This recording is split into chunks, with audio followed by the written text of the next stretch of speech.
person has agreed to be an assistant. So if we do have any other technical glitches, hopefully she can troubleshoot with us. Yeah. Hi, I don't know what just happened. So much for me being tech support. I just got bumped out. Yeah. Well, such all right. is life, right? We're going to fly by the seat of our pants with this tech stuff, I think. Yes, yes. So, anyway, well, I want to thank everyone for being here and welcome you. We do have a few other folks that have signed up, so we might be joined as we move along by a few others.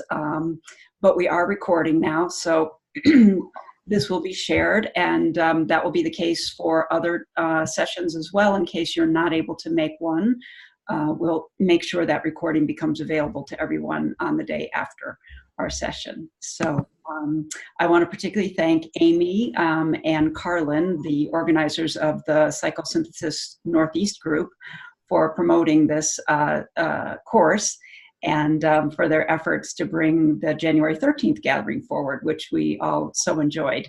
So thank you, Amy. And Carlin sends her very best to everyone here. She's not able to be here tonight, and we have one other participant, Christiana, who can't be here, but she will join for the next few as well. So those greetings come to you. And Wendy also says she will probably end up watching the after recording, which I told her was available, and that sounded like it might work better for her. So she might join late, or she might, but more likely she'll watch it after. And also to let you know, Barbara, my backup recording isn't work. You need to give me permission if you want me to do that. I already did that. So if you want to, you can. Yeah.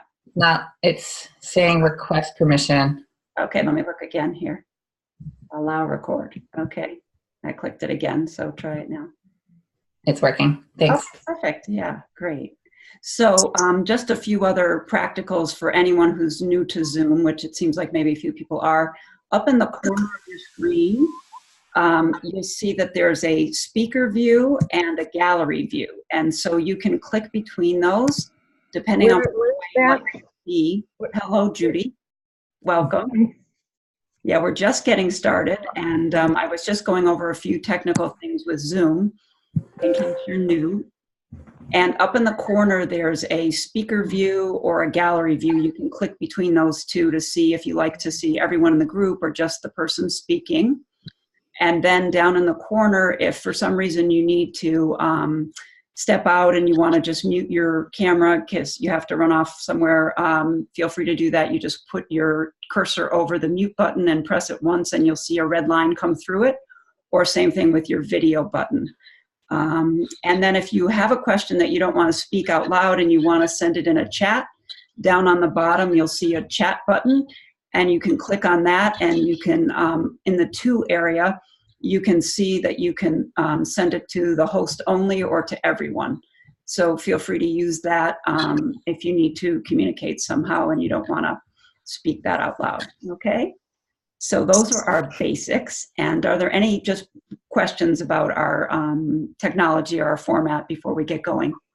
Anyone have anything you want to ask about how this works? This is Kathy. I'm just going to stay with the blank screen and I'll work on it later on. Okay, great.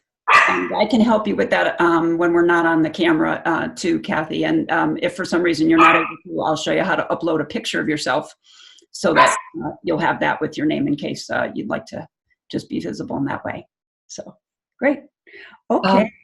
I'll just mention that I've offered to be an assistant to Barbara. So if anybody doesn't want it, has a technical question or whatever, I've mentioned this already, but you're welcome to chat to me and I'll, help you out. And, or if there's something, I don't know.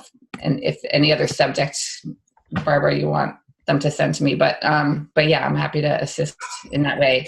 And also, and if you mentioned, when a sound happens in the background, your video is going to show up as the prominent video to all the viewers, and unless they pin the main speaker, Barbara, which they can do in the upper right-hand corner. But in general, it's good to mute yourself when you don't want that to happen. Okay. Great. Thank you for that clarification. So that might be a good thing for us to do just generally. If you want, we can all mute ourselves unless you're talking. And if you need to speak, maybe just raise your hand. There is a way to raise your hand on the technology, but I think we're a small enough group that you could just use your hand physically and we'll be able to work that way. How does that sound? Yeah, good. Okay, great. So I am going to begin then with just a bit of inspiration, a quote that I love. And actually, I'm going to share my screen and then see if someone else wants to read it out loud. It's from Pema Chodron, and she writes this lovely piece on the heart. So let me show you that. We've done the welcome and thanks and the Zoom basics. So here's the quote. Can everyone see the screen share that I've got up there? Yeah. And does anyone want to read that out loud for us, just so another voice gets in here? If you want to read, feel free to unmute yourself, and if no one does, I will read. When we begin to touch your heart or let your heart be touched, you begin to discover that it's bottomless, that it doesn't have any resolution, that this heart is huge, vast, and limitless. You begin to discover how much warmth and gentleness is there, as well as how much space. Beautiful. Thank you, Kathy, for reading that. So I just thought that was a lovely way to begin, to just open ourselves to this quality of the heart, to the quality of spaciousness and warmth and vastness that exists right here and right now. And if you're anything like me, you may not have been invited very often to be in your heart space. You may have been encouraged to be in your mind, to be encouraged to be smart at school and so forth. So I think it's so beautiful when we get a chance to really focus in on the heart and what the qualities of the heart are and how we can be in a more open-hearted way with one another. So that's really our focus here today. And I thought we would also do that sharing with letting one another know our names and where we're from. And some people have already started chatting along those ways, but we could really do that again now that we're all gathered. If you want, we could just go around and I could call on people if that makes it simpler. And just, if you would, share your name and where you live, and then in one sentence or two, what drew you to this course? What is it that's alive for you here in this time, and what about this topic perhaps captured your attention? So how does that sound? Any questions? Lynn, would you be willing to start? Sure. I'm thrilled to be here. I went to Barbara's talk at the psychosynthesis meeting and was just totally inspired by reconnecting with the work of human and being, and the idea of walking through life with this awareness of, well, with living within that contentless awareness as I live in my human existence. So wanting to deepen more into that spiritual practice really called me to this work, as well as just working with Barbara, because you just have a beautiful way of teaching and bringing out these beautiful, a beautiful integration of many teachers. And it just really speaks to me. I'm right in the right place at the right time. You know how something just fits?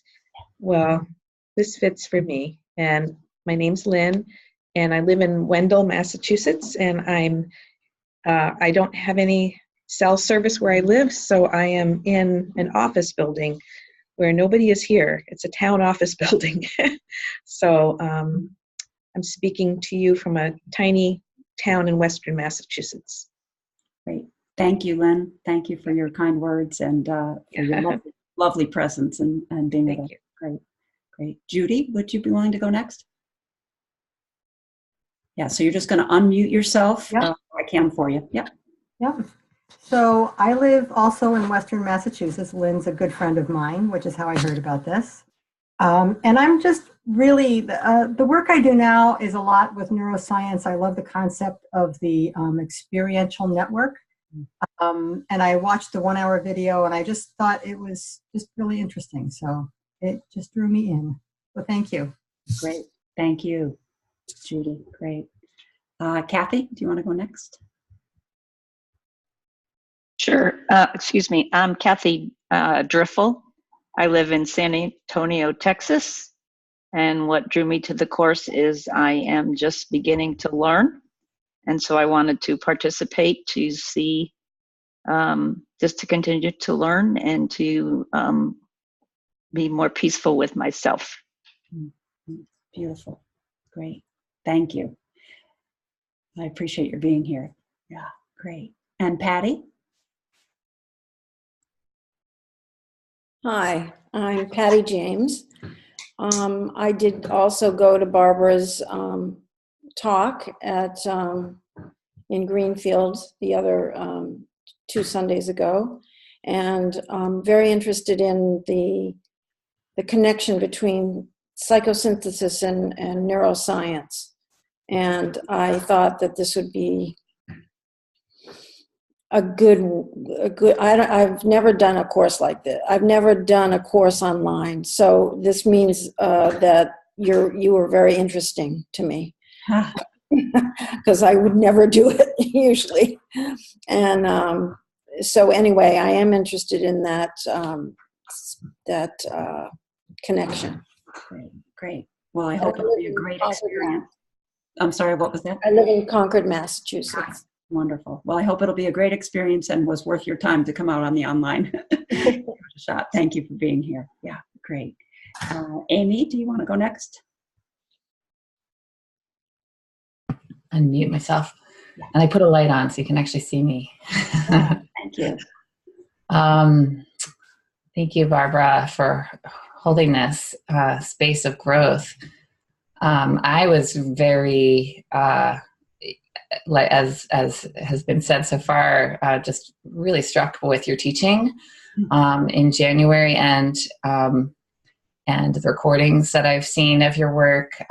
There's just something very relevant that you're bringing that has enabled me to enhance my practice of presence in many ways. So thank you. I could list literally the things I've been doing. A lot of noticing the space, the spaciousness around me, and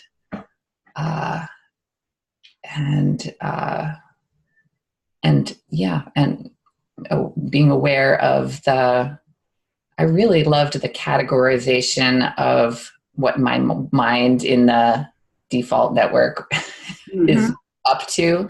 Those particular categorizations, like, oh yeah, there I am, checking out my social position again, or there I am, I'm not going to remember them all, but that's the big one that I'm noticing a lot, the social position. And it's just like, oh yeah, that's just me, my mind doing that. We all do that. It's just helpful to, to have a category that's so all encompassing of so much of my mind's busyness is useful to be able to step out of it. Yeah. So yeah, I'm just excited to experience what else you got.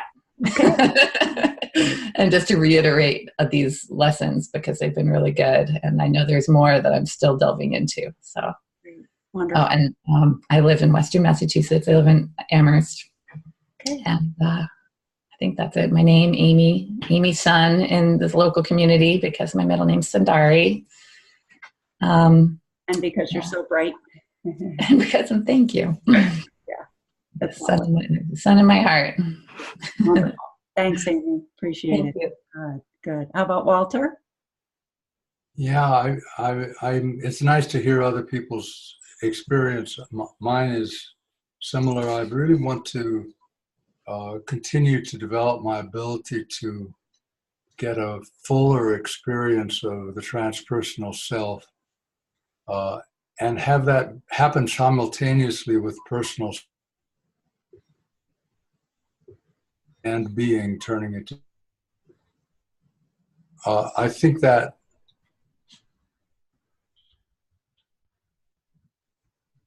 So you froze for a minute there, Walter. I'm not sure if okay, it's the I'll I'm just. out here in Albuquerque, New Mexico, which usually has pretty good.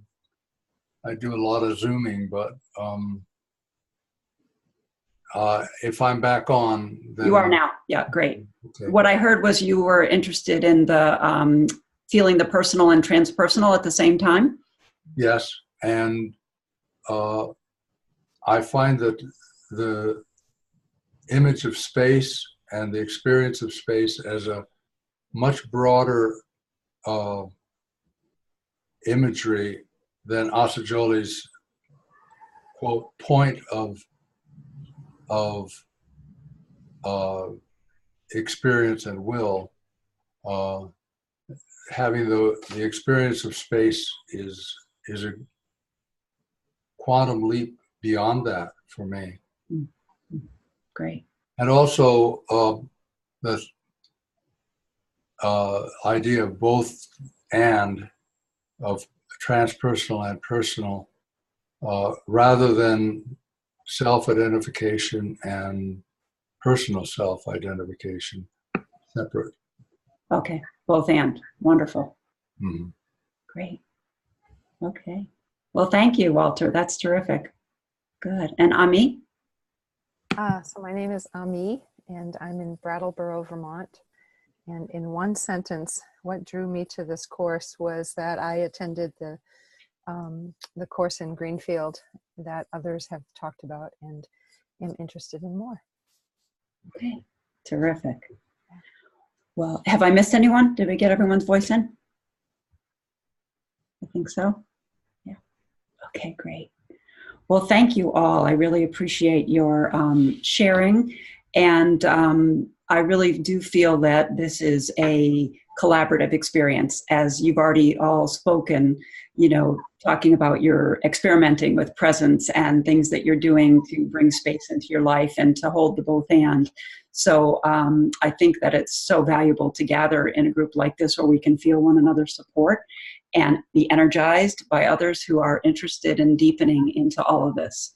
So thank you all for your sharing, and much appreciate your willingness to be here and deepen, because I see this as not only for our own individual betterment, but really a gift to the world, and a world that's deeply divided, to feel a sense of connection across time and space with one another in this learning community, as well as in the experience of contentless awareness is an amazing thing, I believe. So I put up another slide here just to check in with us about this whole idea of practice. And I had said one time before in that other gathering that for me, practice is very practical. And it's also something that it's not just a once in a while kind of thing. It's whenever it occurs. So 24/7, every day, often, anytime. And I'm hoping that in our time together today that I'm going to seed a number of possibilities, and that hopefully we'll hear from one another about what's been working for you too, to continue to practice, and what ways that you found that have been helpful to you. So we're going to jump in, and I thought about doing a guided meditation right now. Whoops, right there. So I'm just going to check in with all of you, though, and get a feel. Do you feel that would be a helpful thing to do to guide into this? And the guiding that I wanted to do is around really inhabiting the body more and more fully. But sometimes we're hungry for a little more content before we want to go and be quiet again. So I just would love to hear if anyone has a strong preference one way or the other. Do you want to get into the material of the course, or would a guiding meditation be helpful at this point? So, and again, anyone who wants to speak, feel free to share. I'd be interested in a guided meditation. This is Okay. Amy. Also, just to try and mention, it looks like Patty, you were away and you just came back. I don't know if you got a chance to speak in the last, we were just sharing. Did you speak and I just spaced because I was doing stuff? Yes, she introduced herself. Right? Yes. Oh, okay. Okay, sorry about that. I was having technical difficulties for a while, so I missed it. No worries. I like that you're trying to include, and it's always better to check than not. So thank you for doing that. Thank you. Great, good. Anyone else have a strong Guided preference? meditation. I'd be interested in that. Okay, great. All right, sounds like we've got at least a few voices, so let's go in that direction. And what we're going to be doing here is very much related to self-compassion, which is our topic for today in this sense. Because so many of us, again, have been taught to be maybe in our mind, have been taught to be smart in school. We can get acclimated to actually inhabiting more of the upper part of our body, even just our head, rather than our full human body. And so this guided meditation is directed toward helping us to inhabit the body, inhabit it in its particular form, but also in feeling it in the spaciousness of its nature. And then connecting that with the energy that runs up through the middle of the central channel, it's called in some traditions. In the yoga tradition, it's called the Sushumna. So I'm going to be directing us to invite energy to flow up, as well as inhabiting the body. And then toward the end, we'll connect the spaciousness that we feel in the body with the spaciousness all around us. So just to let you know where we're headed, that's the general gist. And if you would like, please just make yourself comfortable. It is helpful, I feel, to have a straight back, but not one that's uncomfortably straight. So if you like to just feel yourself on your chair, and if you're like me and you feel it's easier, you can drop your gaze, either soften your gaze or close your eyes entirely. And we'll be doing this for about, I'd say, 7 or 8 minutes, just in case you're wondering how long is this going to be and so forth. Sometimes people are more comfortable when they know where we're headed and for how long and what we're doing. So I like to give those kind of overviews. So anyway, so with your back straight and your eyes closed or soft gaze, I invite you now to just take a deep breath or a gentle breath, whatever feels most comfortable to you. And as you breathe, you can notice the inhale making deep contact with yourself, your whole being. And on the exhale, you can release anything that's not serving you, any tension of the day, or any nervousness or anxiety. And so we're just easily breathing. And as we begin, I'm going to invite you to feel your own feet. Bring your attention to your feet and feel that you're inside your feet. Not simply aware of the feet, but actually feeling your own feet from within and inhabiting the space of the feet. And as you inhabit the space of the feet, notice that you're still breathing and that you don't need to leave the feet in order to breathe. We can have our attention in both places. So we're noticing space while we're also in the presence of our own grounded feet here in this moment, in this time.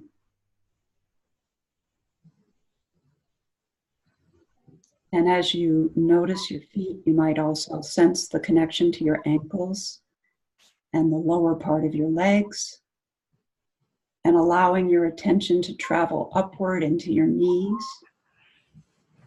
And you might first want to notice the right knee, and then the left knee, and then feel both knees together.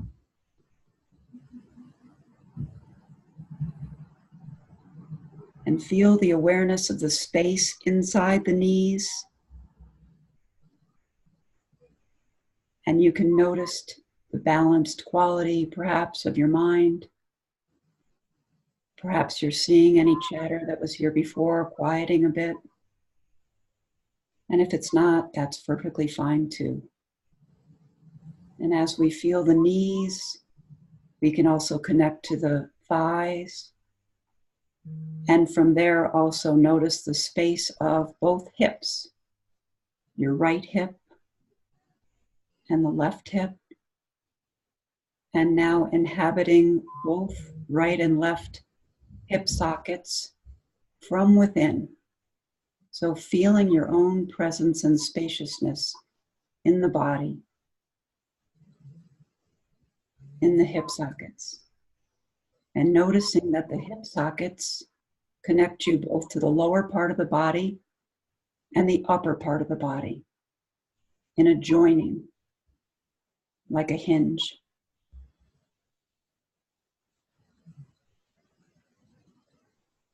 And I now invite you to come to the bottom of your torso, as far down into the torso as you can, so that it feels like there's no separation between you and the chair you're sitting on, or if you're on a cushion.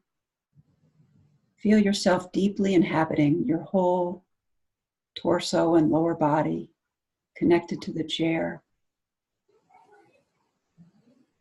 And let your breath adjust to you being that far down in your body so that your inhale doesn't lift you up and away, that the inhale and the exhale allow you to inhabit yourself fully.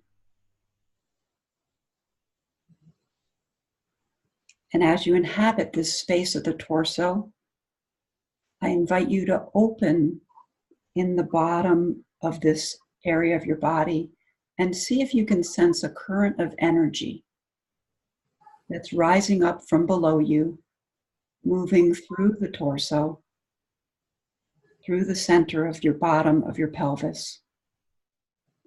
And don't feel like you need to draw any energy up. Just notice if there feels like a slight current, almost like a thread that you can sense.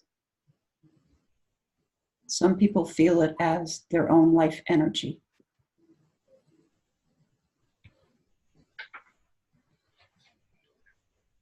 And as you feel that move up into your midsection, just notice the solar plexus underneath your ribs. Notice your ribs,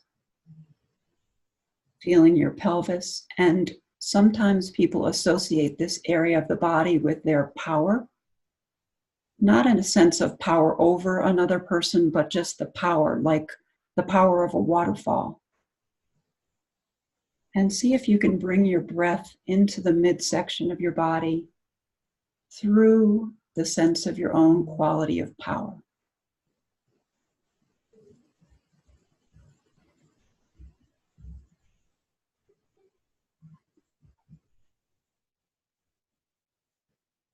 And as you feel that, notice if that quiet thread, that sense of your own life force energy can come up now from the torso up through the midsection of the body, feeling the energy rising while you inhabit fully your whole self.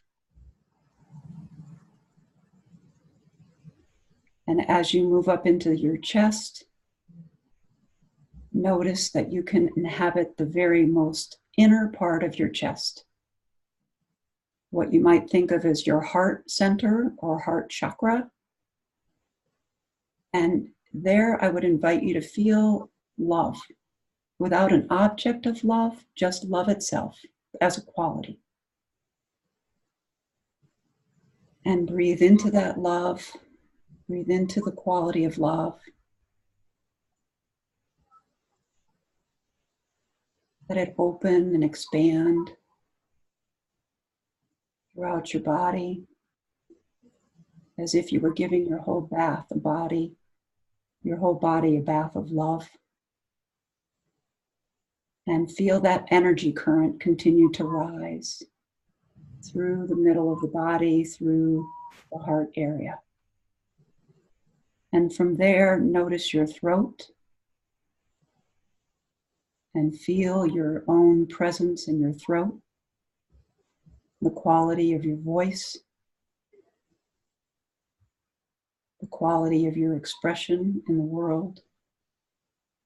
And again, breathe into that and allow that energy to continue to rise through your throat.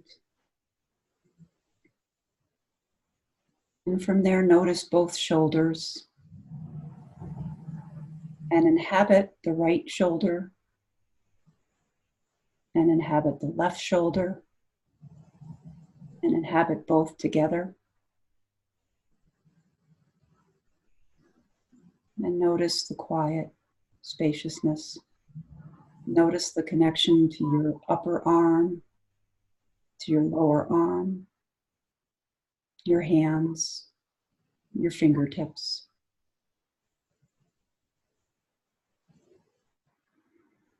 And as you breathe, breathe your breath into the top of your head now, all the way through your brain, as if you could breathe into the quality of understanding that comes from your cognitive capability, and inhabit the whole of your head.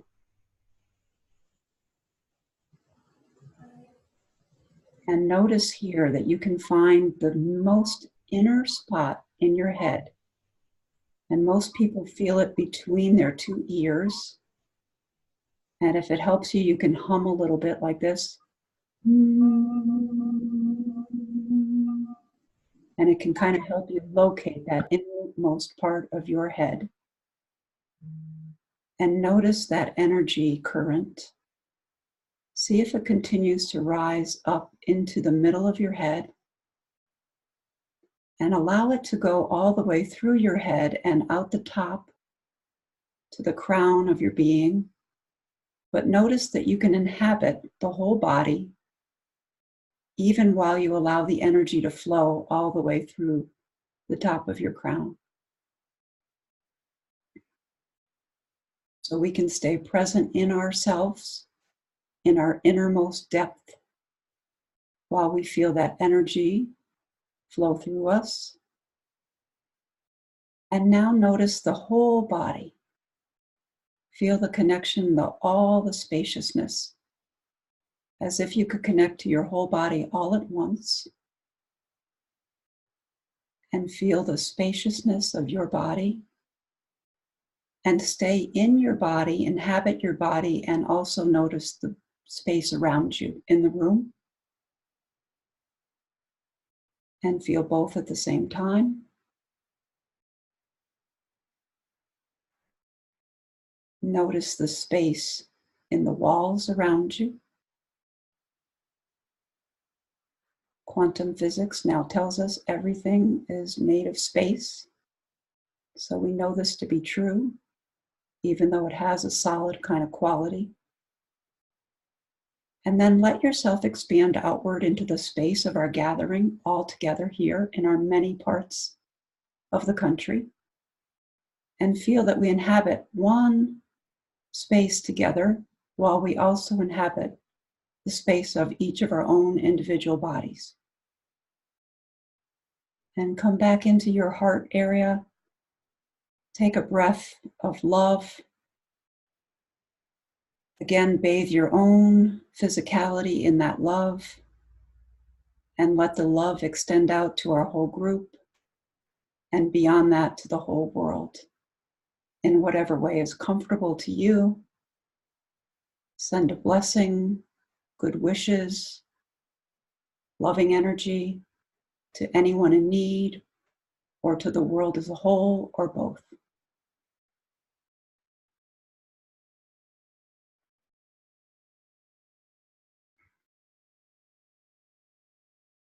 And now, still feeling your own presence, I invite you to open your eyes if they are closed. And notice that even with your eyes open, as the world reappears, we can stay present in our whole self while we notice the space of the body, the qualities of our own power, love, understanding,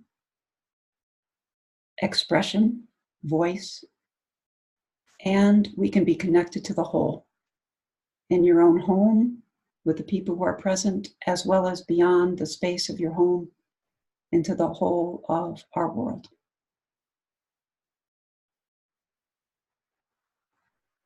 And so that's the end of our guided meditation.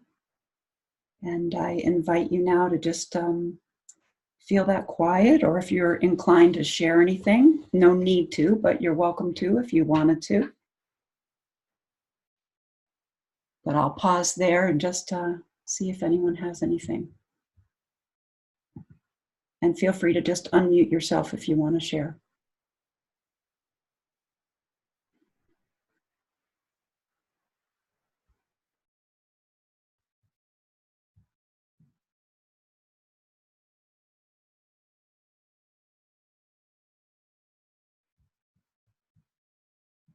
Well, I'm not hearing anything, so I'm going to continue.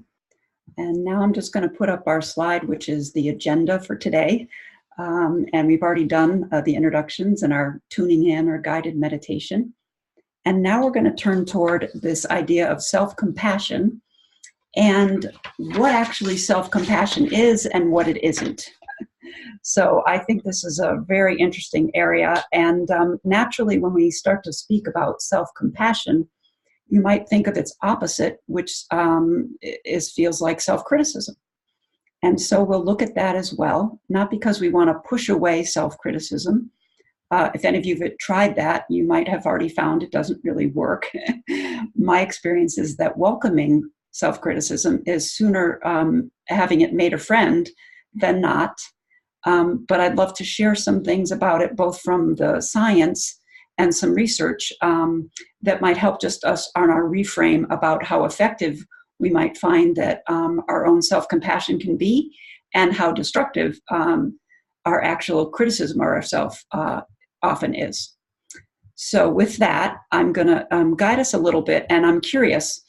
I'm going to paint a scenario now. So I'm going to invite you to imagine that you've worked very hard on a project for perhaps many months. You've been working and working, giving this your all, and you have just submitted this project, let's say, or maybe for some of you who are writers, it's a book proposal or a whole manuscript, anything that means something to you. Perhaps it's something that means connection to your own expression with your art or a particular passion you have. And you've submitted this and you've gotten a rejection. And you've been told that your work is not going to be received in this particular publication or in this particular journal or what have you, whatever fits for your scenario. And the first imagining I'd like you to do is to hear inside yourself a self-critical voice. So what do you say to yourself that might feel critical about that experience? And just kind of play that inside of yourself. Not saying anything out loud right now, just feeling it and noticing. Okay, and maybe just nod if you get a sense what that feels like. Does everyone know that voice? Have had some experience with it? Yeah, okay, great. Now imagine that same scenario. You work very, very hard on something. You got the rejection, but now you've been learning self-compassion and you decide to have a kind of a compassionate voice for yourself. And imagine whatever you might say in that way.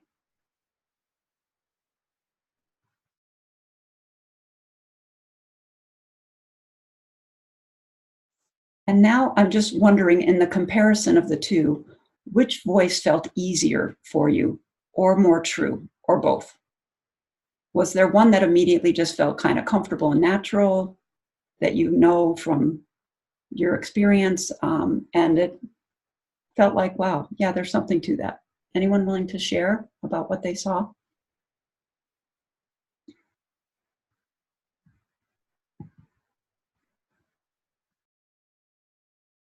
Yeah, Judy, do you have a hand up? Or was that just your hands on your cursor? No, okay. I'm muting. Yeah, so the self-critical voice felt, they were both easy to do, but the self-critical voice felt more true. Mm-hmm. It was harder for me to believe the self-compassionate voice, even though it was easy to bring up, but harder to believe. Yes, okay, great, good. Anyone else want to share what they noticed? And no need to, I just am curious and always want to invite others into the conversation. Yeah, go ahead, Ami.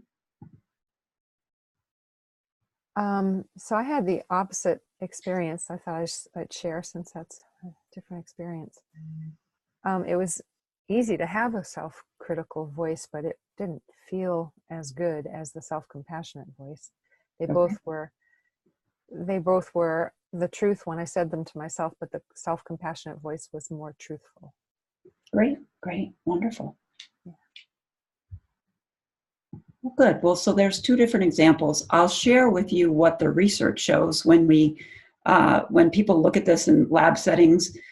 Most people believe the self-critical voice is more true, and they believe it will motivate them. So it's interesting. Some people do find it easier to access that, and they find it hard to believe their own self-compassion. So a few things that are curious to me right away, I wondered, well, why is that? You know, what's going on? And you might remember the term negative bias from the other work that we did.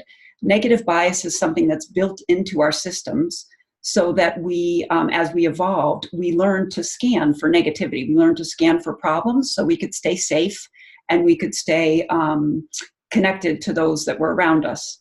And for a lot of people, their early childhood conditioning also has a quality of self-criticism, because often parents are trying to get their little ones to move in a particular direction, and out of haste sometimes, or what have you, pressures in the home, there can be a sense of a critical tone to that. So people report when they look at this in research studies that self-criticism is easier to access and feels more true, and they've identified these reasons why that's the case. So again, just to help us with our own, I'm curious, for those who have noticed your own self-critical voice, whoops, I'm going to slide back here, part of a practice of identifying, right, when it arises, do you have some sense, and you can make a quick note for yourself if you did bring a piece of paper to write on, what types of thoughts most often cycle through your own inner experience? What do you say when you criticize yourself? What's that inner voice like? And are there any particular situations that activate that within you? So if you would just take a minute or two now to jot a note, so that as we disidentify, it's good to know where we're first identified, right? What's going on? What's it like when we do this behavior? That make sense? Great.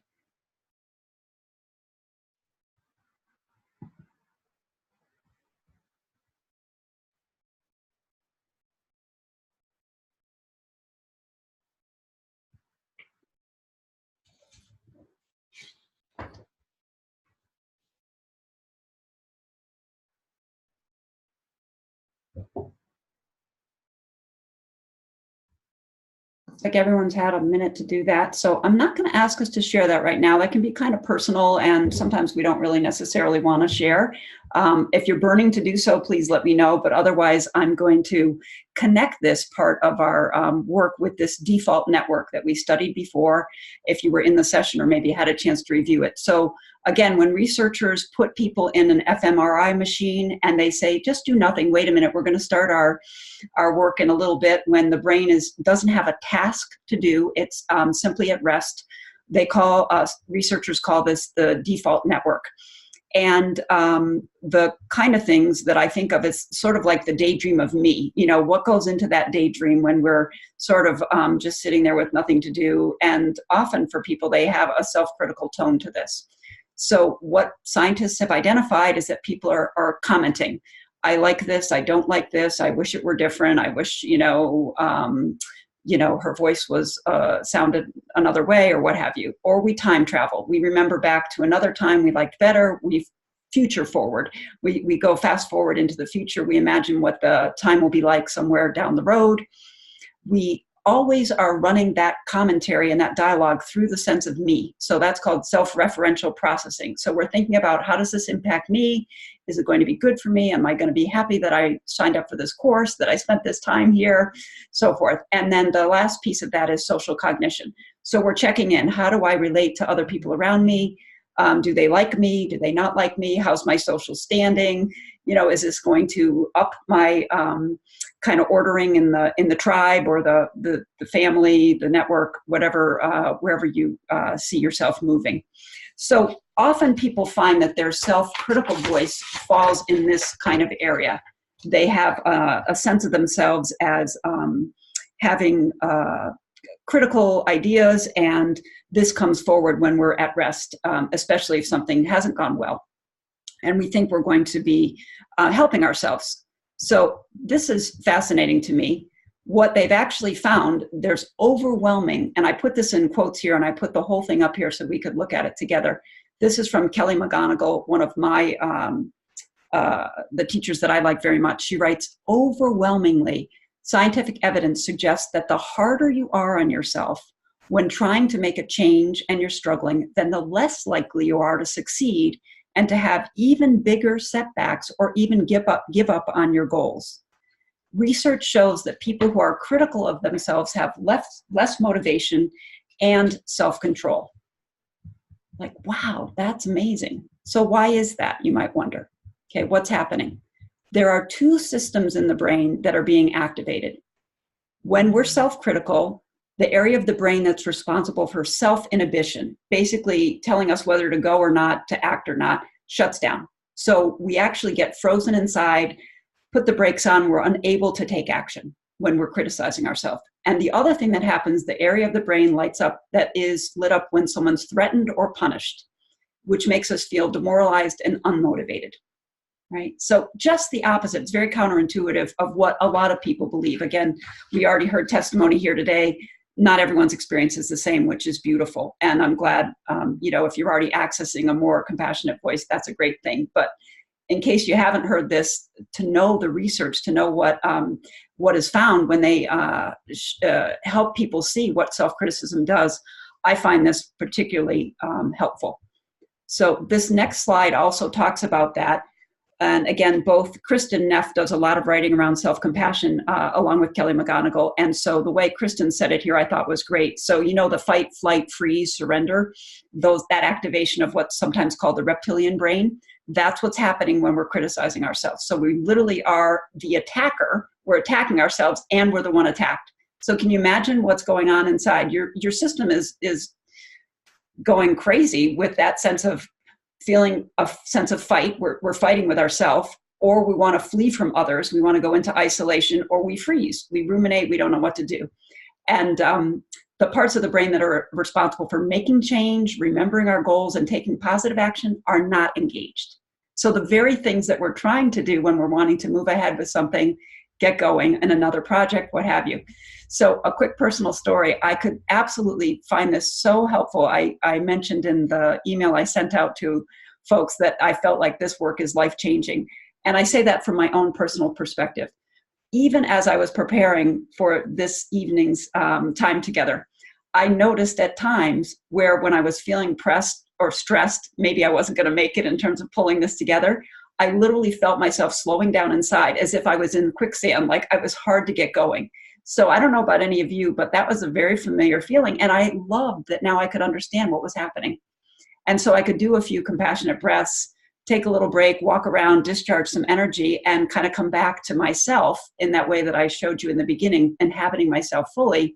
And so again, I'm just offering this as a very quick practical suggestion about how you could put some of this to work right away in your own life. So in a sense, from those two, I feel like self-criticism, it's kind of like putting yourself in prison, right? When you're in prison, you can't act. You can't do what you want to do, right? There's no choices left. And that's sort of what happens when we're engaged in that critical voice, okay? When we make ourselves feel worse, often what happens, people try to soothe themselves with something outside of themselves. So say you're trying to lose weight and you're finding you're not successful, you might feel upset and anxious. You could actually go back to the thing that you're trying to change to soothe yourself because you attacked yourself saying you'll never lose weight, it won't change, and so on and so forth. Isn't that amazing? So again, counterintuitive, but the very thing you're trying to change might be the thing you go to soothe yourself when you've activated your own reptilian system. It's like, wow, that's amazing, right? And this negative spiral is magnified when people take their setbacks and struggles to say something about themselves. In other words, when we criticize ourselves saying, gosh, I'm such a screw up, I'll never get this right, I'll never succeed, right? So rather than saying, wow, I took some action that wasn't very healthy, you see the difference? The action and the behavior is what I'm lifting up versus criticizing myself. And can you see how that's related to that self-referential processing, right? So you interpret what's happened as if it means something about you, right? As if it's telling you that that's who you are rather than the truth of ourselves, which we've explored, right? What doesn't come and go, what's always here, is spacious and completely aware. And again, if you go to sleep at night and you notice that you've had a dream in the morning, you wake up, what was aware of the dream? Even though your sense of your personal self is asleep, there's something here constantly that doesn't come and go, right? And we call that in psychosynthesis and some other circles, contentless awareness. Okay, so I want to pause there and just see if anyone has any questions before I go into the content around, so what do we mean then if these things are not helpful, and this is what we mean in terms of self-criticism? What actually do we mean by self-compassion? What are the components of self-compassion? Okay, so anyone feel they want to pause, share a story, anything that's come up, question?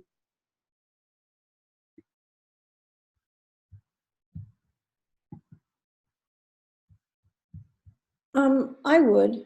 Great, Patty, go ahead.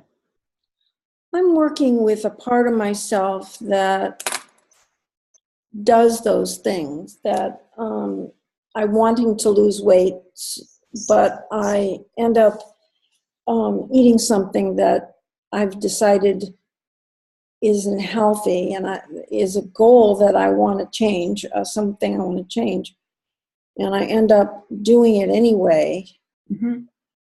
And something within me criticizes me, Mm-hmm. and I'm learning that that part of me that's criticizing me is also protecting me Mm-hmm. Okay. from something else. Okay. I guess from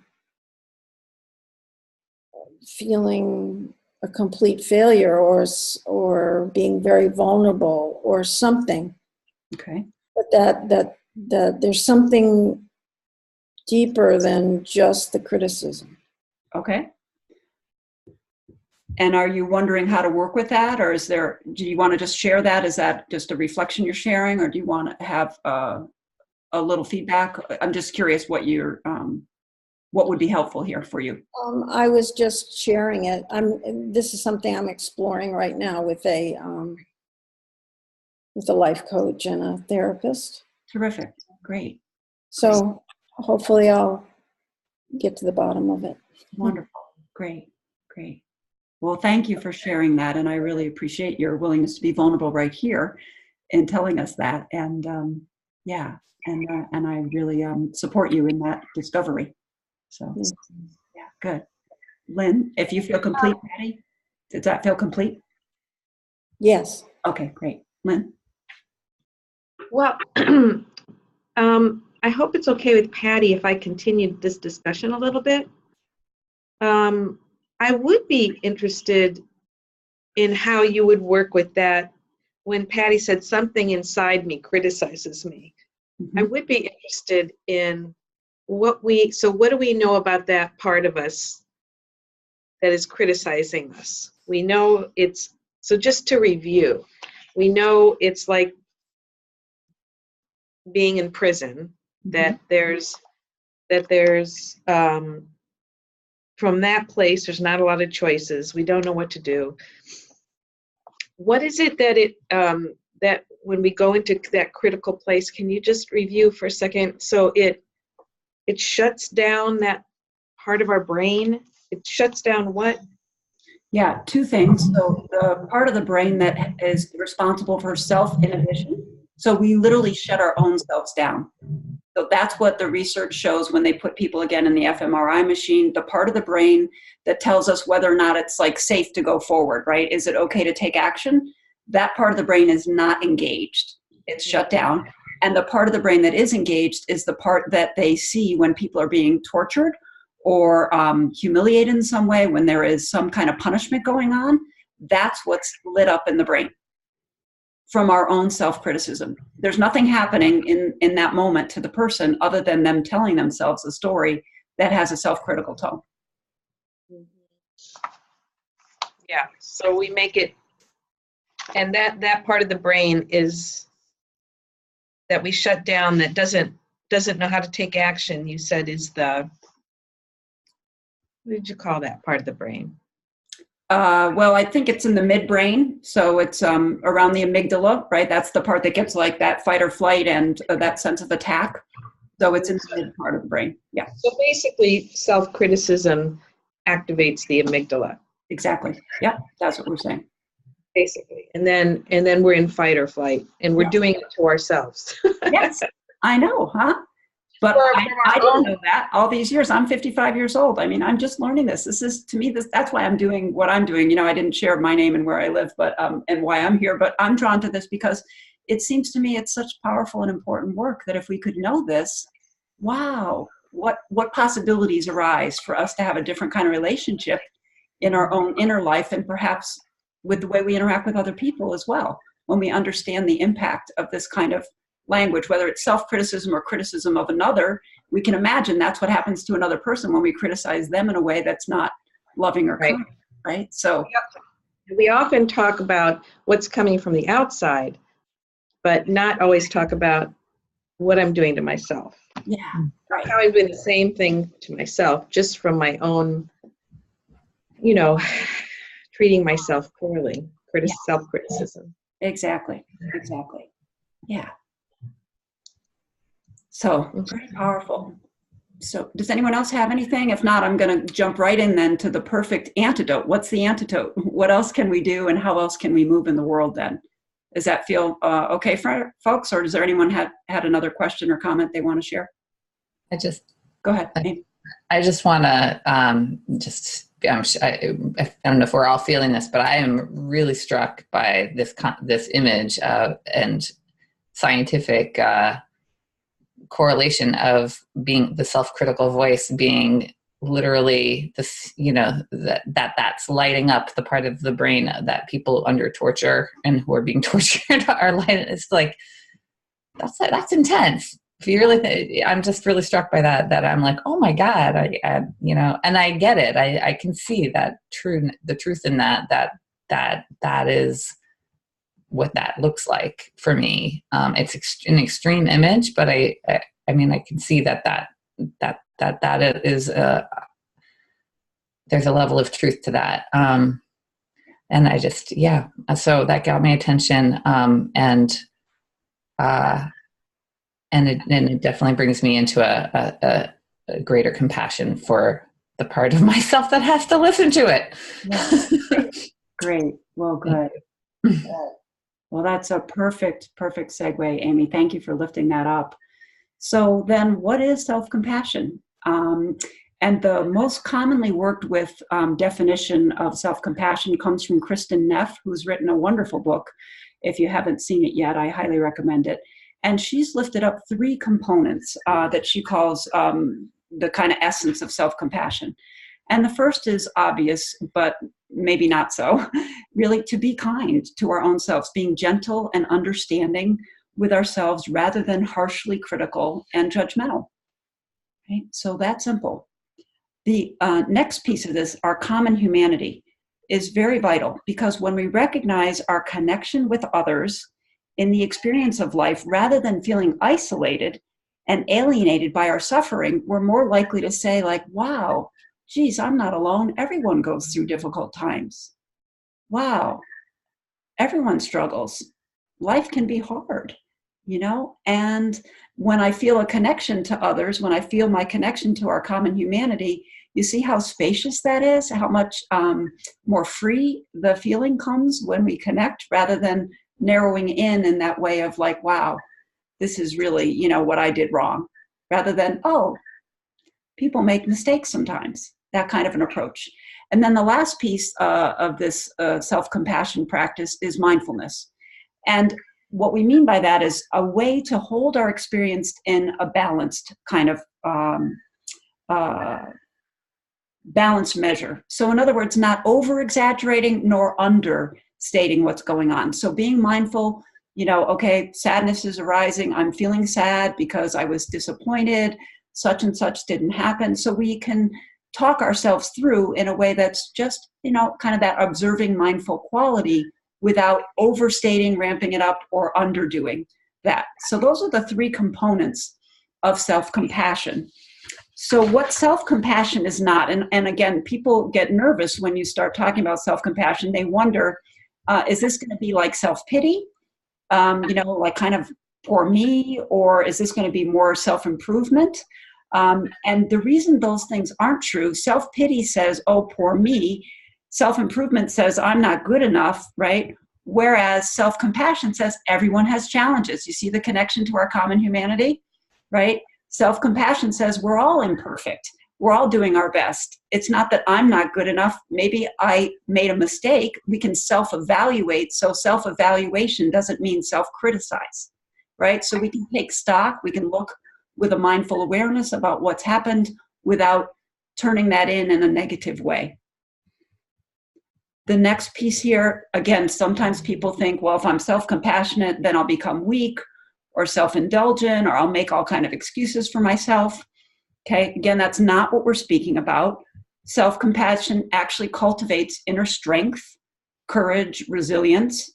It takes the long view toward health and well-being. It's not just, well, I'm going to eat this ice cream now because I'm really upset, right? That might be a kind of a self-critical way to deal with it, rather than self-compassion, which says, wow, I'm feeling really uncomfortable. I'm really overwhelmed. What is it my body really needs? Maybe I need some bilateral stimulation. I need to soothe myself. Maybe I realize that if I have that extra ice cream or an extra something that if I'm trying to lose weight, I'm going to really feel worse later, not better. And so I take that long view toward health and well-being, and I'm more apt to act on my own best interests and what's in line with my goals. Okay. And again, it's not a way to make excuses. As I said earlier, it's a way to connect us to that space that says, I made a mistake and I don't need to blame someone else or defend myself. I can just say that. And again, from the research, which is why I love all of this, what do you think, why do you think self-compassion might be more effective? Does anyone have a sense about that? Why it's more effective?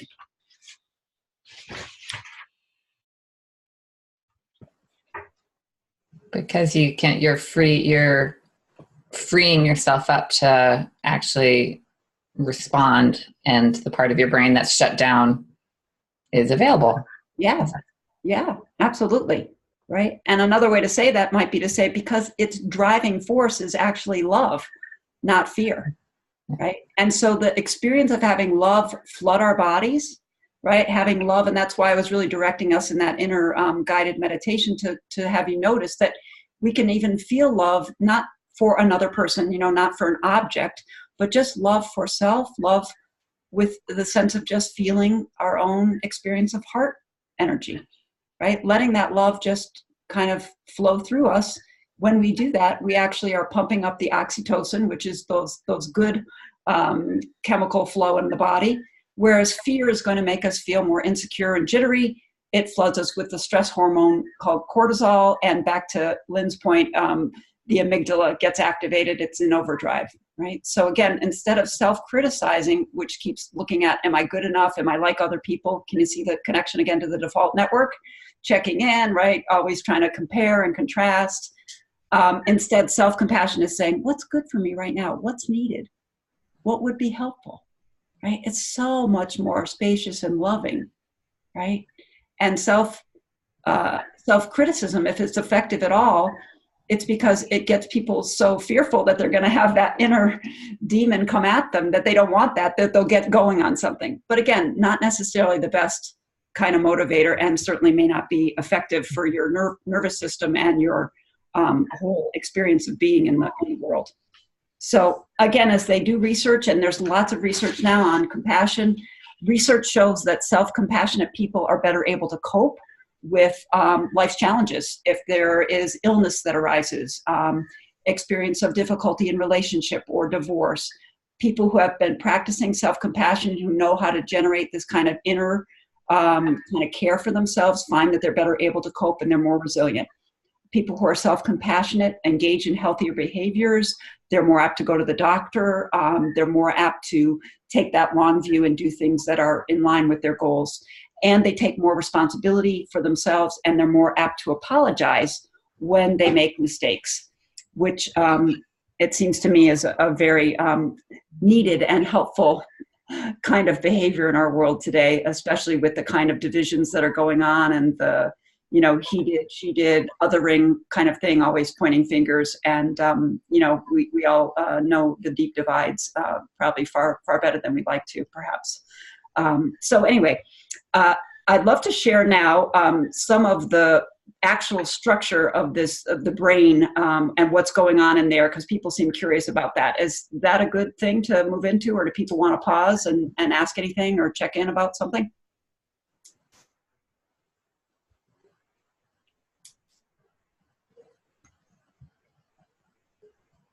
Any hands? So, Um, okay. Yes, I'd like to check in with about something.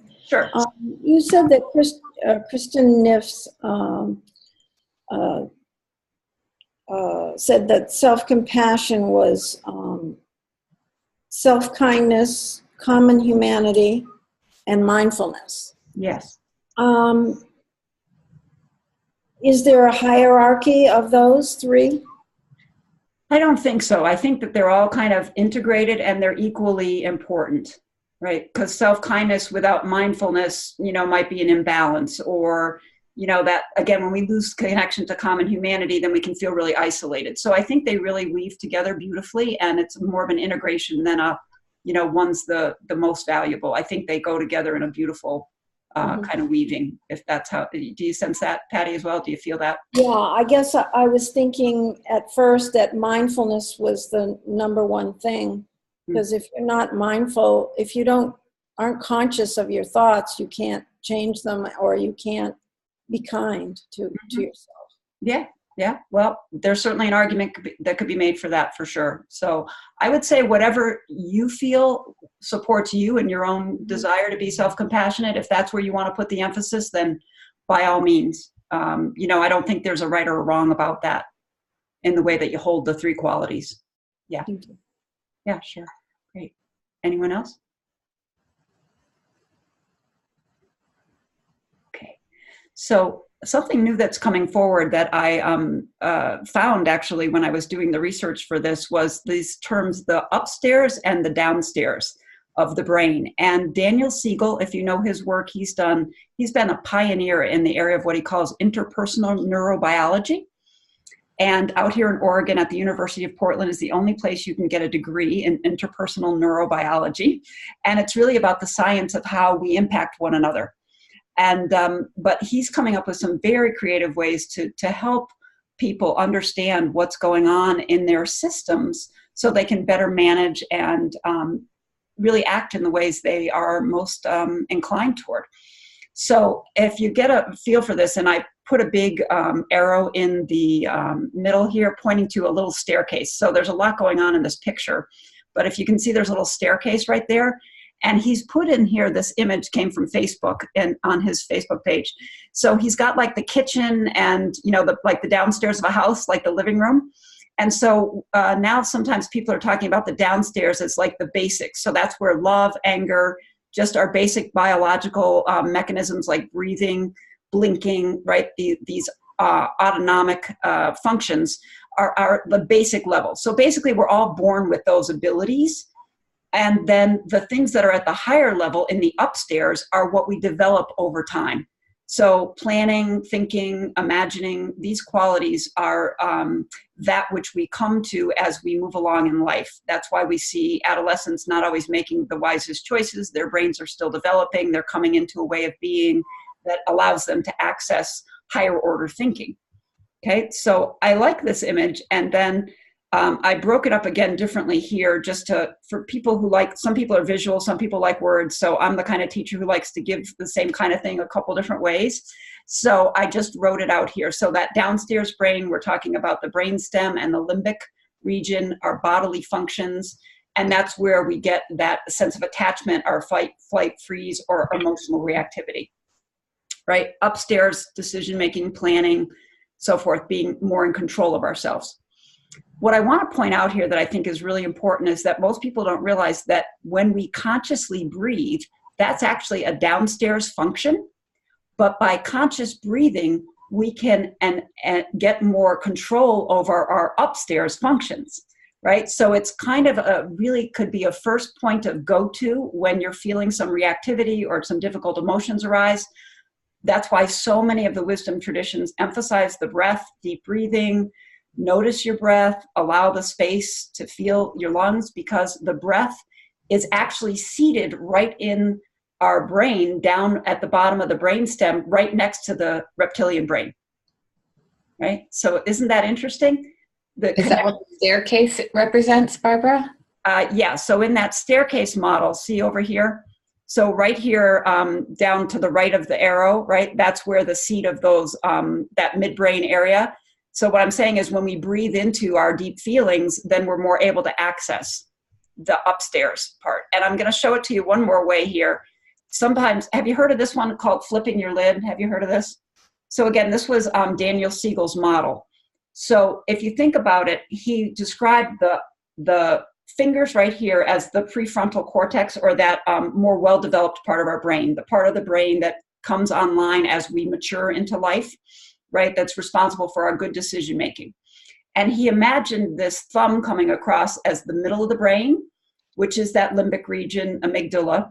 And what I found in this definition here that I've got on the screen on the right-hand side, that it's not just that that's the seat of our very deep feelings, it's actually where we process individual experiences through the lens of me, right? So think about default network, right? Here we are back in the default network. So that what we see is that when we're in this kind of a mode, right, when our brain is connected, we're actually hugging that midbrain. So when we're all connected and we're feeling our ability to access, right, our whole self, if we've got strong emotions, we can now calmly talk ourselves through, like, wow, I'm really having a strong reaction to what you just said to me. I'm wondering if blah, blah, blah. And you can make that request for the person to rephrase what they said or think about it in a different way.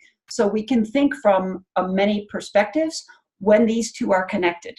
And he used that image of flipping your lid, right, as a description of when we go to the reptilian, right? So these aren't connected anymore. So now we're on autopilot with the fight, flight, freeze, surrender, right? And we're not able to access the rational, logical part of our brain. So it's literally like, you know, when you see a child who's gotten this far along, right? They can't even hear what you're saying. They can't hear you trying to calm them down. This is, you know, in a rational way. They need to just be seen. They need to just be noticed, just to be acknowledged, right? So that's the attachment, right? Wow, seems like you're really struggling right now. Yes, I am. I'm really struggling. Okay, what's that like? Oh, it sounds like you have really strong feelings. Yes, I have very strong feelings.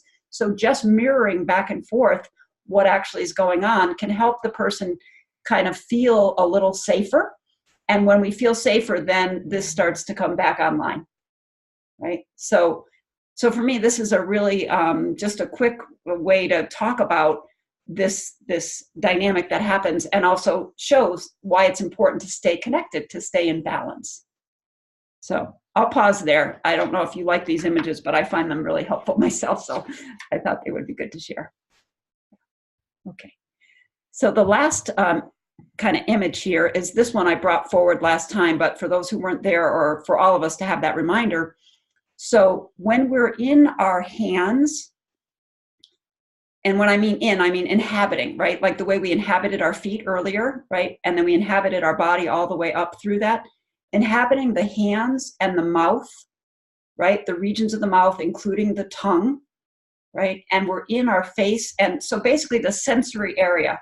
So when we stay connected to what's happening, this is where mindfulness comes in. When we say, wow, I see your face is getting very red. I notice my own face is getting very red. If we're talking about self-compassion, wow, I'm noticing so you're just feeling and noticing what's happening. We're staying connected to the parts of the brain that are where there's most real estate to help us stay calm.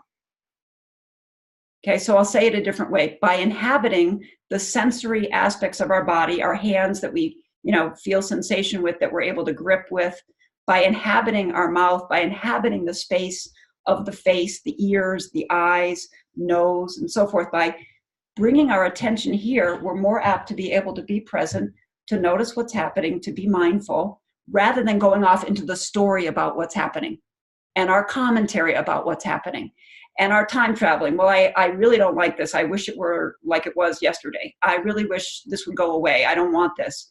And all of those things, we know default network don't help us. In fact, they're going to exacerbate all the things that we're feeling that are uncomfortable.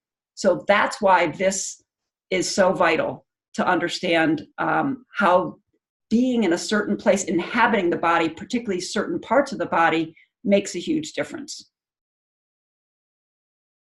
Okay, so. Barbara, can I ask a question to kind of integrate what you're saying? Absolutely.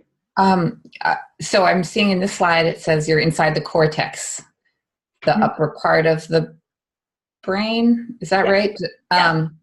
And so you're bringing your attention when you're inhabiting your body and these parts of the body, you're kind of bringing online the upper part of the brain. Is that correct?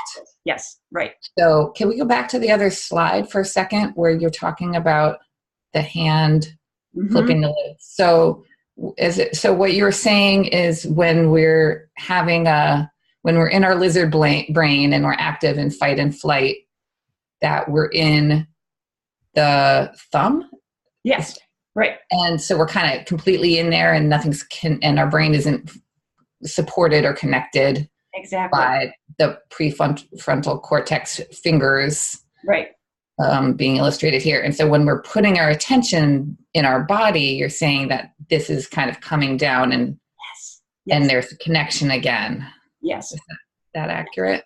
Yes. So feeling your own presence, feeling yourself in your body, particularly those areas that are lifted up on the homunculus pictorial, all of that helps us to access the fullness of our being and the fullness of our brain's capacity.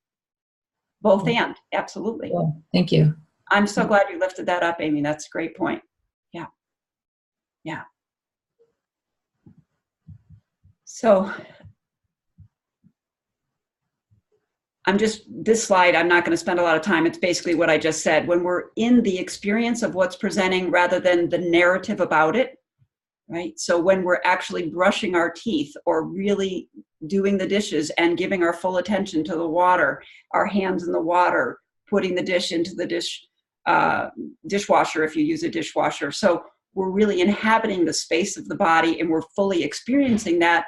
We are actually then building this new default network, which is more apt to have us be able to control the attention and be in our more conscious ways of being. So we're less apt to get back to one of the examples someone brought forward earlier about, say, eating. We're more apt to be conscious about our choices of eating rather than unconsciously eating in a way that might not really be what we really desire. So we're more apt to access the fullness of our being, and we're more apt to be conscious about our choices. And we can see patterns or disidentify from self-criticism. If that starts to run, we can just see that for what it is. You see, all of this helps. And then now we're in a more open-hearted, more connected experience with ourselves, and then therefore also with all of life and the people around us. Yeah. So I'm just here pointing out that I use attention and awareness in a very similar way. If anything, I'll say put your attention on awareness. So people sometimes experience attention like the flashlight form of awareness, and then the openness when we opened at the end of our guided meditation into the space in the room, kind of that sense of a floodlight, like opening out. But they can both be very beneficial. What are you giving your attention to? Because what you give your attention to is going to flourish. It's kind of like where you water the grass, it gets greener. So if you give your attention to self-criticism, that's what's going to perseverate. If you notice self-criticism is happening and you open out, wow, what would it be like to feel kindness for myself right now? And you kind of talk yourself through with a self-kindness voice. You open out and you experience the happening around you with a mindful way. You feel connected to all of humanity. You see, then that's what's going to open up for you. So what we give our attention to is what flourishes. Okay, so again, being in the body, but also being in the space simultaneously, as we did at the beginning, is the key. It's holding both of these, which one could see are almost opposing opposites, right? Like inside the body and outside, in and out, but holding both at the same time allows us to be really present, gives us more of a chance to access that self-compassionate space, that kindness, and then we're more kind of in the seat of our own authority. We're more apt to be able to access our own agency and make the choices that are aligned with what we most deeply value. Okay, so again, I'm just lifting up the most essential psychosynthesis practice. Identify, just noticing what's present. And often we're glued to the content. So here we're noticing that there's content, but also noticing there's contentless awareness. And that itself is spacious and accepting and loving. And then I can disidentify. I can say there's contents here, but I'm more than that. And then I can rest as what's contentless while I'm welcoming simultaneously whatever's arising in a compassionate way. Right? Can you feel the beauty of this simple practice? Yeah, because it's really the heart of so much of what we speak about. And what I'm showing here is that for me, it's not that we need another voice like we would think of cultivating self-compassion like a subpersonality. What I'm really showing here is that I'm likening the self-compassionate voice to contentless awareness itself. Right? It's not like we're adding something new here. We're noticing that if you could personify contentless awareness, if it had a voice, how would it speak to you?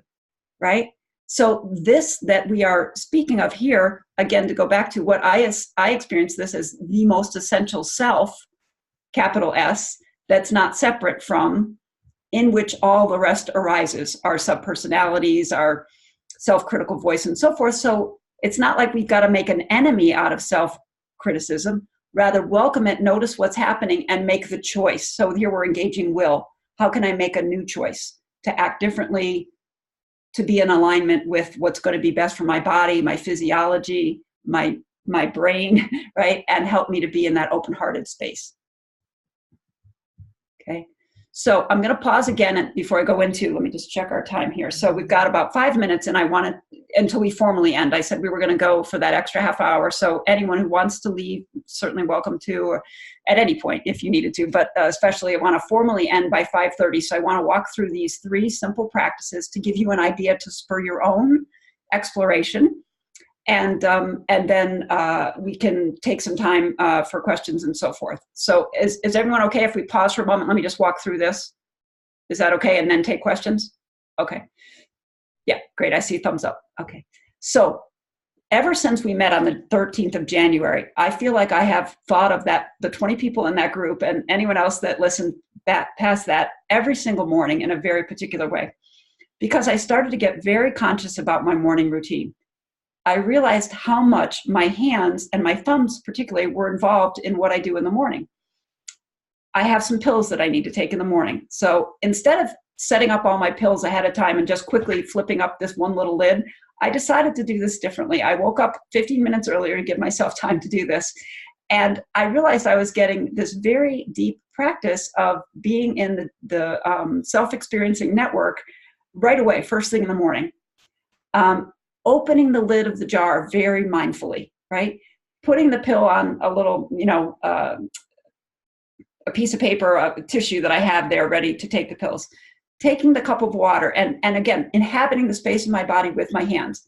And then as I went on to my grooming, taking and actually giving myself a little massage. So I realized that after I was doing this, when I knew we were going to be looking at self-compassion, that there were many ways we could all be compassionate with ourselves in our morning routines.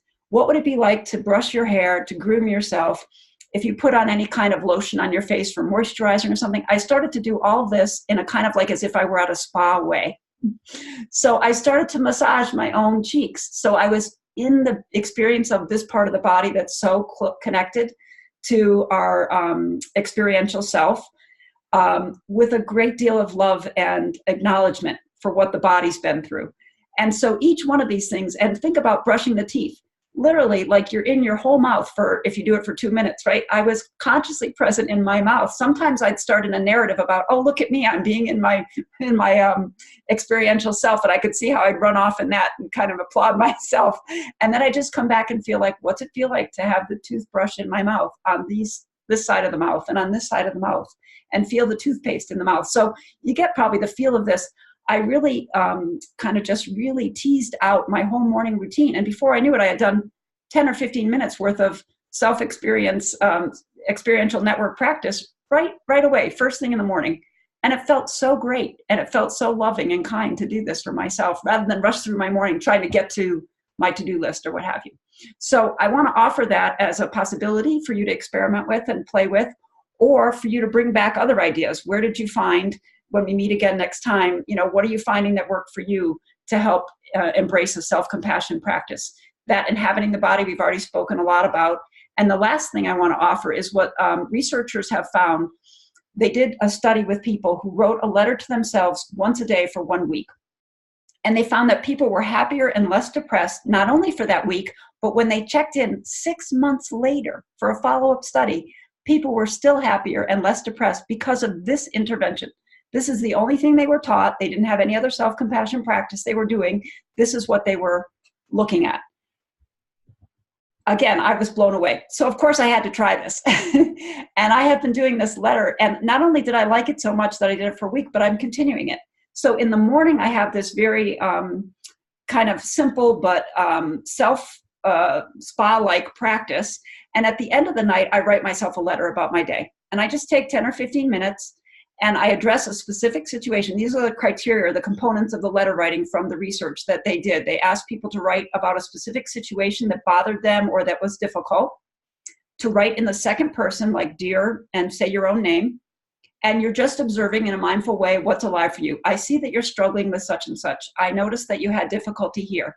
And then you ask yourself, what wisdom would you give to yourself in the same way that perhaps if your friend was saying these things to you, what would you say to your very good friend?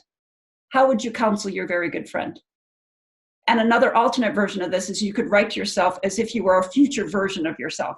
Someone in the future that's learned some things. What would you say to your present day self that you'd learned? And you can just kind of dip in and access that. So I want to offer this as a possibility for you if you are inclined to experiment with and to see what happens for you. But I literally can tell you this has been life-changing for me. These compassion practices have truly altered the way I show up for myself in my life. And I feel truly happier every day. It's amazing. So that's my own personal testimony. And that's sort of the end of our formal practice and components of this session, except for this one rejoinder, which says, please be patient in cultivating this. And it can take time, even though we're talking about what's always present, it can take time for this to be able to come forward in a way that you really feel is spacious and that you can access. So there we are. And I'm glad I was able to finish, I think, yep, straight up at 5:30. So I'm glad for that. So if anyone does need to ring off, that's understood, but I'm be here till 6 o'clock. So I think the floor is just open now for anyone who wants to ask a question or share maybe a practice. Amy, you were saying a lot of things were helping you. If we want to call it a wisdom sharing from the group, we're all teachers for one another, whatever makes sense here at this point. So the floor is open. Yeah, Lynn? One thing, I'm really grateful that we'll have a chance to listen to this again, that you're going to send the link for the recording. Yes. I wonder, is it possible to get a copy of the slides before the next group? Okay. And because what I noticed, oh my God, I was like frantically trying to take notes, and then I lost the thread. And then I realized I could ask you just to send me the slides later, and I should stop taking notes so I can listen. And I'm grateful, so I'll listen to it again without the urgency of trying to hold on to everything. Because in holding on to everything, I lost a lot. So if there's a chance we could get a copy of the slides for this one, and maybe if you have them for the next one ahead of time, then I could follow through that and not worry about trying to write everything down. Sure. I would be happy to do that. And I will tell you, I often am adjusting up until, say an hour before. So they might not come way in advance, but at least with enough time that you could print them out if you wanted to, or or annotate if you're on a tablet or something like that. But yes, I'd be happy to share them ahead of time. And I think it's a great idea. Yeah. Yeah. Great. Thanks, Lynn. Yeah. Walter? I have to go, but I agree with Lynn. I would like to have the complete slides because the Zoom cuts off parts of it, and having the slides separately would be helpful. Also, while I look at this again, which I always do with your things, I repeatedly, and I go back to the parts that are important to me. So thank you very much from the heart.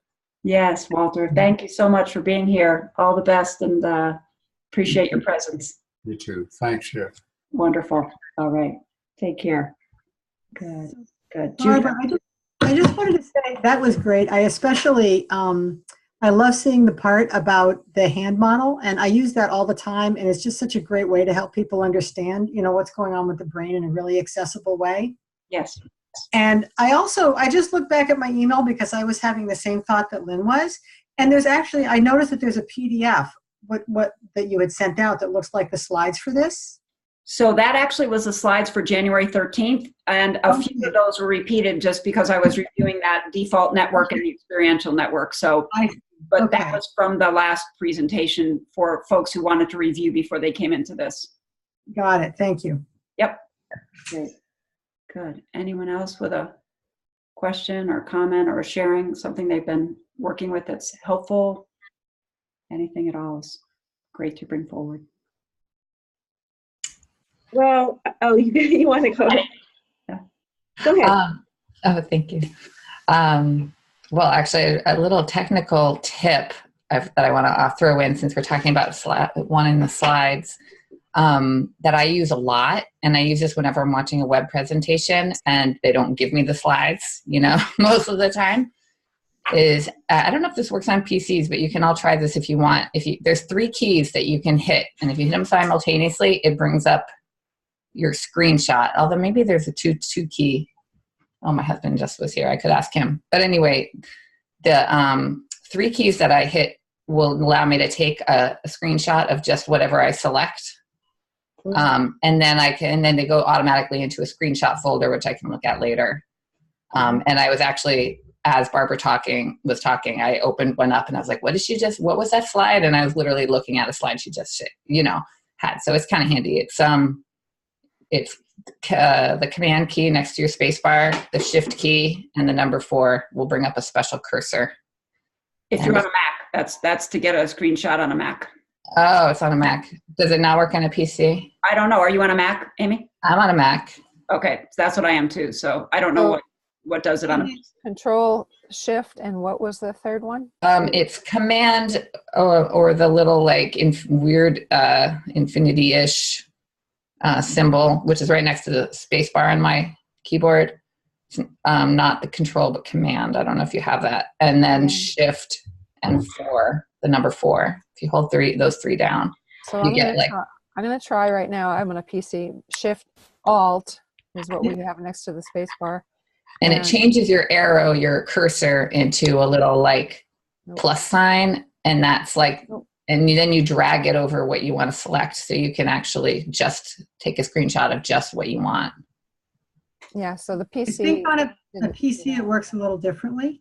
Okay. There's actually a print screen button, print screen key in the top row. And if you just press that, it copies it onto the clipboard, and then you can open up a Word document and drop it in. It doesn't put it into a file. It just creates that one thing on the clipboard. Huh. Okay. Sorry, PC user. Sorry. And then I did want to share also what I've been working with actually today by happenstance. I feel like I've been doing a lot of self-compassion practice today. Just kind of, I wasn't even thinking in preparation for here, but I was writing about it because it was really striking it seemed really helpful for me, which is, well, one, to acknowledge that for me, a big part of self-compassion, and this ties into Assagioli's work and the psychosynthesis perspective, is at that waking up a second time in the morning where I'm asking myself, what do I want today? What's meaningful to me today? What's the thing that I can do that's going to bring me alive today? And what that's compassionate, to ask that question and to hold that question for myself every day. Mm-hmm. And put that on my, to-do list, or high up on my to-do, as high as I possibly can, is very self-compassionate practice. And then also kind of in tandem with that is, I feel like there's this mode that I can get in, and I think it's kind of common where, we set goals for the day or we set goals in general. And then it's it's either overwhelming or or it's just like unachievable, or, you know, like goal setting can be kind of one of these things that like can hook into our critical self really easily, that, you know, you know, so I'm just like noticing this dynamic of how can I make sure that the way I'm setting my goals is compassionate. Mm-hmm. Mm-hmm. So, you know, breaking it into like, what's the least I can do today and feel satisfied that I'm working towards this? That's kind of the question that's useful for me. And just letting that be my goal. And then if I do more, great. Mm-hmm. But like, what's the least I can do to feel satisfied is like the juicy approach to, you know, my wake up in the morning. Mm-hmm. And so that's my practice at the moment. Fantastic. Thank you for sharing both of those. And I'm taking some notes, and I will also put that together if there's anything else that people are finding helpful, so that we kind of have a collective wisdom share. So I love that. But so I just want to make sure I'm hearing you. So you're saying that when you set goals, you'll not minimize, but you'll set them to be the most realistic you possibly can, so that you accomplish what it is you set out to do, so you can feel good about that rather than feeling deficient at the end of the day. Is that right? And it's I tend to be it's partly to thwart my overachiever. Like, I have a habit of you know, like, what am I going to do today? Save the world, you know, like coming up with these big, you know, impossible answers that I can't actually do in one day, you know, and so breaking it down into what's the least thing that I can do and feel satisfied is just a helpful way of tuning into a small action, a realistic goal, and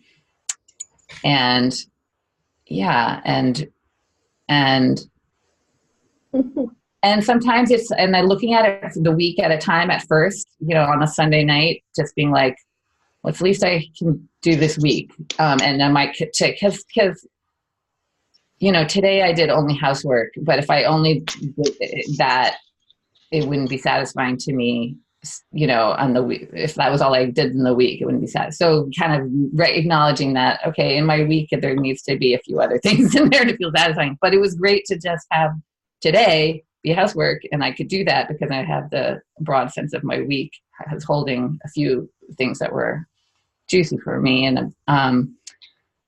And yeah, so that wasn't exactly a review. Did I get, but yeah. That's very helpful. I think it's great practice, and I really appreciate your sharing it. Yeah. So, Barbara, for all this content that you've covered, I didn't say that yet. This is great. It's great stuff you're bringing. I'm glad you found it helpful. That's great. So this is Kathy. One of the things that I like to do is to write a to-do list.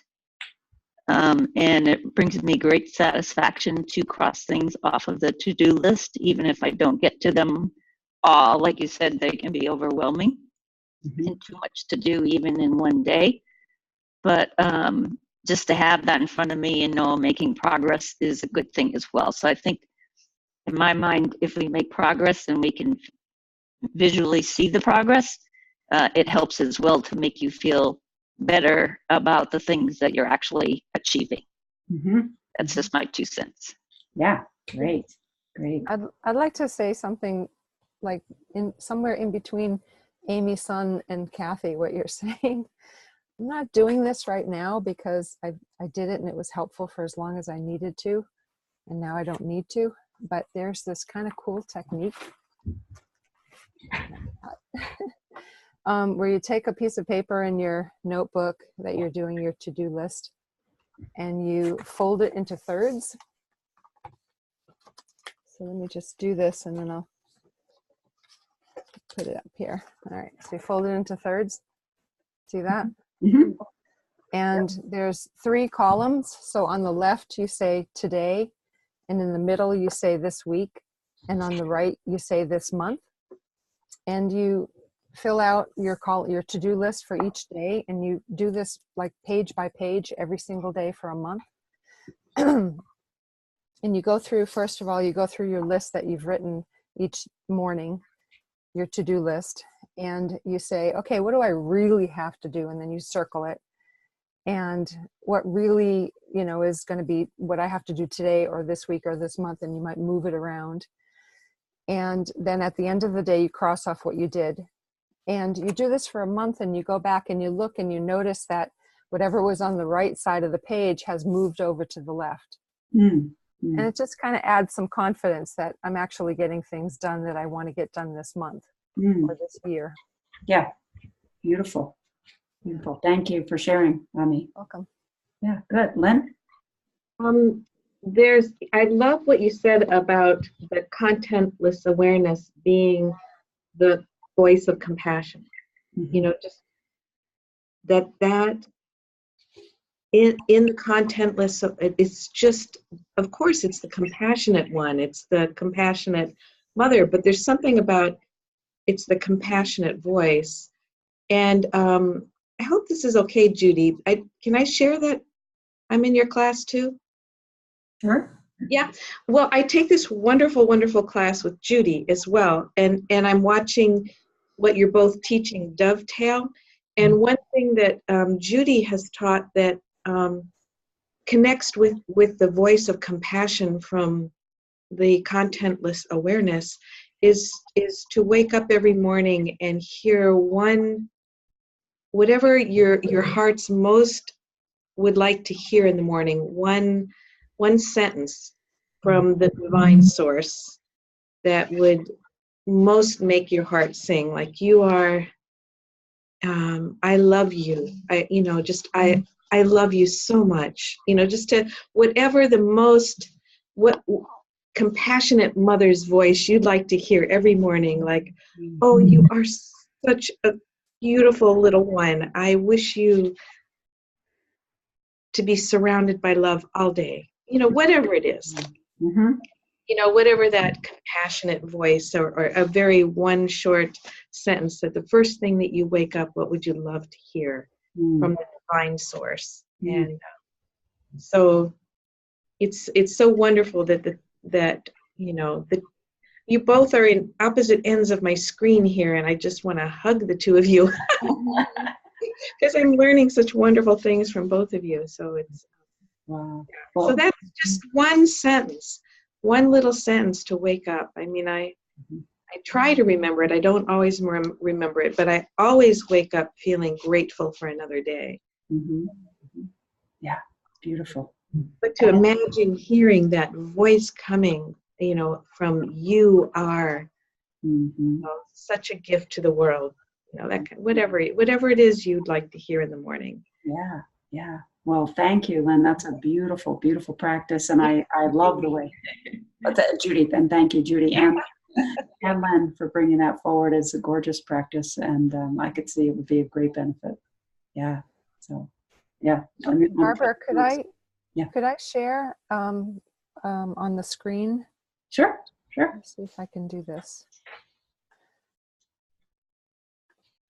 So, can you all see the meta meditation script? Uh-huh. Yeah. So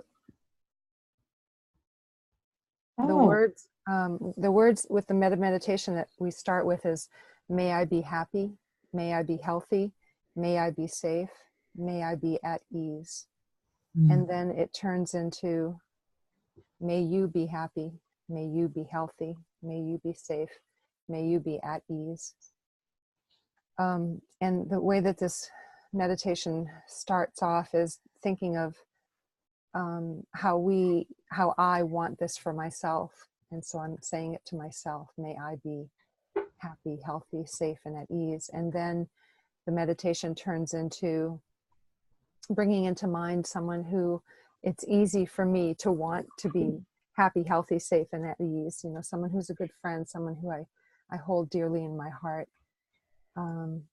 And then to bring in someone who's more neutral, who I don't have such strong emotional bonds feelings with. May you be happy, healthy, safe, and at ease, and meditate on that person. And then to go to someone who it feels more difficult for me to say that, not maybe the most difficult, but someone who I find maybe annoying, to bring this into my real life and think of that person, imagine them and say these words. may you be happy, healthy, safe, and at ease. So yeah, I just wanted to share that. It's been really helpful for me. Wonderful. Thank you. I've done meditations like that as well, and they can be extraordinarily helpful, especially that last piece where you're sending that out to someone that has been difficult in your life. Yeah. Yeah. Right. Beautiful. Thank you.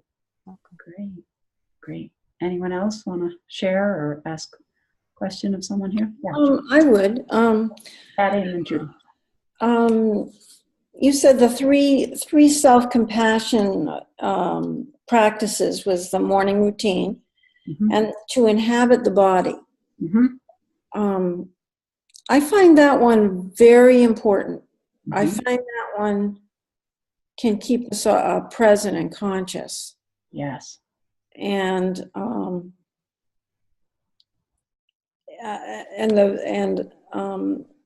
it helps to hold both things, the inside and the outside, and Mm-hmm. and to hold those emotions and know that you're more than the emotion. Mm-hmm. It's for me, it's a way to be conscious. Mm-hmm. I never thought of it as being self-compassionate, but it is. Mm-hmm. Mm-hmm. Yeah, beautiful. Well, great. I'm glad that you're feeling that's helpful and then seeing that connection to the self-compassion.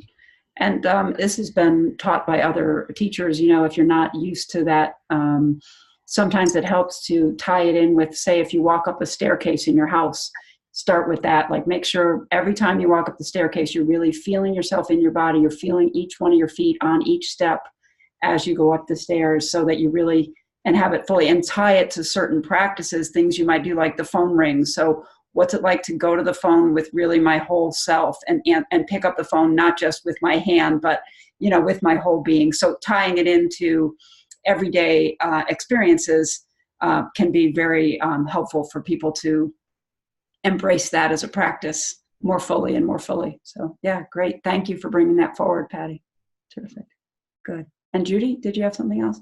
No, I was just going to say I need to go. And I wanted to thank you very much. Thank you to everybody. And I'll see you in 2 weeks. Okay. We'll look forward to it. Thank you, Judy. Appreciate your being here. Yeah. Many blessings. Yeah. So anyone else want to share or ask a question or?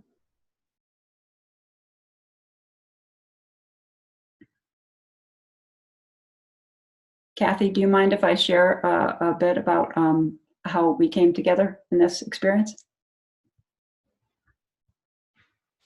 I don't know if she heard me. Oh, her. There you go. I'm just trying to get off mute. No, go right ahead. Okay.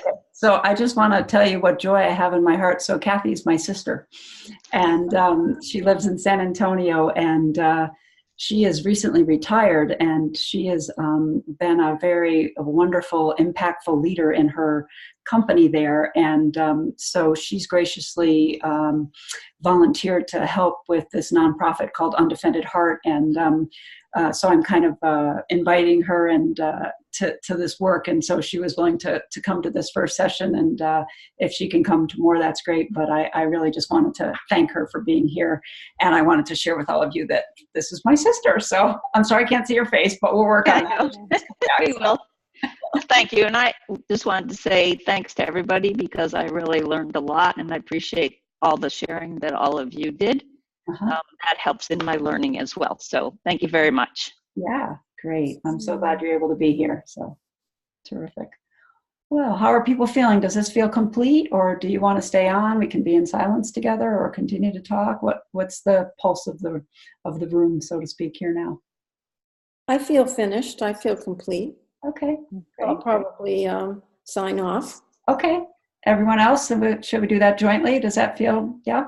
Okay, yeah. Great. Well, thank you again, all of you. And I will send the recording and the slides, and I will do my best to have them ready as far in advance next time as I can and get them to you. And then I will also write up that little practice about the letter writing, so you have that in a separate document, so you can see what the components are if you decide to do that practice. But I do highly recommend it. It sounded kind of goofy, and I was like, I'm not sure I really want to do this, but I was so glad I did. So check it out if you're inclined. Okay, so Thank you so much. take care. Barbara. Many blessings, everyone. Thank you for Thank you, being everyone. here.